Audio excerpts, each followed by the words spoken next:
अत्यंत उपयुक्त kitchen tips. Tips number 1. कडधान्य व डाळी लवकर शिजविण्यासाठी हळद व काही थेंब भुईमुगाचे तेल घालावे व नंतर शिजवावे. Tips number 2. वरणामधील फोडणी जर करपली असेल आणि त्यामुळे वरणाची चव कडवट लागत असेल तर त्यामध्ये थोडे साजूक तूप टाका. साजूक तुपामुळे फोडणी करपल्याचा वास सुद्धा येत नाही. Tips number 3. कांद्याची खेकडा भजी करताना भजी क्रिस्पी कुरकुरीत होण्यासाठी कांदा अति बारीक चिरू नये. बारीक कांदा चिरल्यामुळे जास्त बेसन पीठ घालावे लागते. यामुळे भजी क्रिस्पी न होता मऊ होतात. Tips number 4. काही लोकांना अन्न गरम आवडते, पण पुन्हा पुन्हा गरम केल्याने त्यातील पोषण मूल्य कमी होतात आणि शरीराला फक्त रिकामं निरुपयोगी अन्न मिळतं. यामुळे शक्यतो अन्न गरम करू नये. Tips number 5. उन्हाळ्यात आंबा खात असाल तर हृदयाचे आरोग्य सुधारते. आंब्यात पोटॅशियम असतो, ज्यामुळे रक्तदाब नियंत्रणात राहतो. Tips number 6. कोरफडीचा रस प्या. याने शरीरातील उष्णता नियंत्रित राहते आणि त्वचा तजेलदार होते. Tips number 7. साठवणीतील मुंगाची डाळ, हरभरा डाळ, मसूर डाळ, तूर डाळ अशा डाळी स्वयंपाकघरात ठेवल्यानंतर काही दिवसातच किडे पडू लागतात.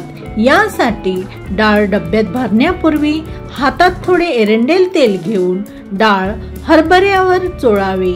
असे केल्याने या डाळीची किडीपासून दीर्घकाळ रक्षण होईल. Tips number 8. मसाले खराब होऊ नये या दिवसात तर 15 दिवसांनी मसाले उन्हात ठेवा आणि डब्बे सुद्धा स्वच्छ करून उन्हात वाळवावेत. यामुळे मसाल्यांना कधीच बुरशी येणार नाही. Tips number 9. ज्या लोकांचं पोट साफ होत नाही अशा लोकांनी आठवड्यातून एकदा तरी 1 चमचा एरंडेल तेल सकाळी कोमट पाणी किंवा चहा मधून घेतल्याने सकाळी पूर्णपणे पोट साफ होते. Tips number 10.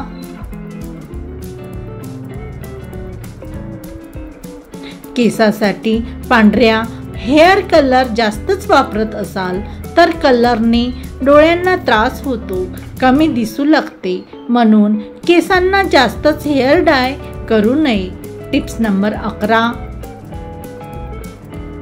चेहरा नेहमी सुंदर दिसण्यासाठी घरगुती उपायामध्ये दुधाची साय, चिमूटभर हळद आणि रोज वॉटर मिक्स करून ही पेस्ट चेहऱ्यावर लावा.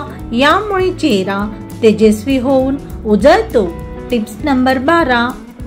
बाळ झाल्यानंतर आईने बाजरीची भाकरी तुपासोबत खावीत. यामुळे दूध वाढतं, गरोदरपणात वाढलेलं वजन कमी होतं आणि ही भाकरी पचायला सोपी असल्याने बाळालाही पोटदुखीचा त्रास होत नाही. Tips number 13. स्त्रियांनी मासिक पाळीमध्ये होणाऱ्या वेदनापासून आराम मिळवायचा असेल तर गरम पाण्याच्या पिशवीने ओटीपोट शेकवा. याने वेदना कमी होतात. Tips number 14. डोसा कुरकुरीत होण्यासाठी डाळ भिजवताना थोडी तुरीची डाळ व मेथीदाणे भिजत घालावे. यामुळे डोसा अगदी मार्केटसारखा क्रिस्पी होतो. Tips number 15. भात मोकळा होण्यासाठी शिजवताना 2-3 थेंब लिंबाचा रस घालावा. यामुळे भात पांढरा शुभ्र सुद्धा होतो. Tips number 16. व्हेजिटेबल आणि नॉन व्हेजिटेबल असे दोन्हीही पदार्थ बनवण्यासाठी स्टॉक तयार फ्रीजमध्ये ठेवावे, ज्यामुळे भाज्या बनविणे किंवा इतर पदार्थ करणे सोपे जाईल. Tips number 17. साबुदाणा भिजवताना पाण्यात 4 मोठे चमचे ताक व चवनुसार सेंधे मीठ घालावी। खिचडी फोडणीला घातल्यानंतर 5 मिनिटात तयार होते। गॅस जवळ उभे राहून सतत उलथण्याने हलवावे। हा बघता बघता खिचडी फुलून येते। वेळेच्या आधी गॅस बंद करावा, कारण गरम भांड्यातच ती शिजत राहते। यामुळे खिचडी चिवट होते। संपूर्ण व्हिडिओ पाहण्यासाठी मनापासून आभार। व्हिडिओतील किचन टिप्स माहिती आवडल्यास प्लीज व्हिडिओला लाईक कमेंट करा।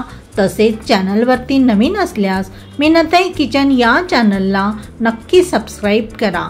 धन्यवाद।